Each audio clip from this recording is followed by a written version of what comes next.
गुरु गोरक्षनाथ महाराजांच्या प्रकट दिनानिमित्त अमरावती आणि अकोला जिल्ह्यात भक्ती, एकता आणि समाज भावनेने नटलेला महासोहळा मोठ्या उत्साहात पार पडलाय।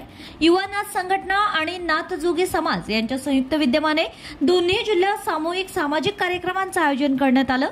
अमरावती स्वावलंबी नगर येथील नवनाथ मंदिरात श्री नारायणनाथ सूर्यवंशी यांच्या पुढाकाराने महाप्रसाद सोहळा आयोजित करण्यात आलाय। मोठ्या संख्येने भाविकांनी उपस्थित राहून गुरु गोरक्षनाथ महाराजांचं दर्शन घेतलं आणि महाप्रसादाचा लाभ घेतलाय। कार्यक्रमात संतोषनाथ गोरे, दिवाकरनाथ गौरकर, विजयनाथ बाबर, रामेश्वर वाने, बबलू चव्हाण, भूषण शिंदे, ऋषिकेश गोरे, गुलाबनाथ शिंदे यांसह अनेक नाथ बांधव उपस्थित होते।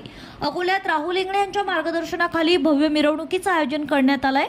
संपूर्ण अकोला टीमने परिश्रम घेत हजारो नाथ बांधवांच्या उपस्थितीत ही मिरवणूक ऐतिहासिक एकतेने संपन्न झाली आहे। दोन्ही शहरातील आयोजनातून नाथ समाजाची संघटन शक्ती, भक्तिभाव आणि सामाजिक एकजुटीचा उत्तम प्रत्यय यावेळी दिसून आला। समाजासाठी हा उत्सव प्रेरणादायी आणि अभिमानास्पद ठरला आहे। Bureau report, RCN news.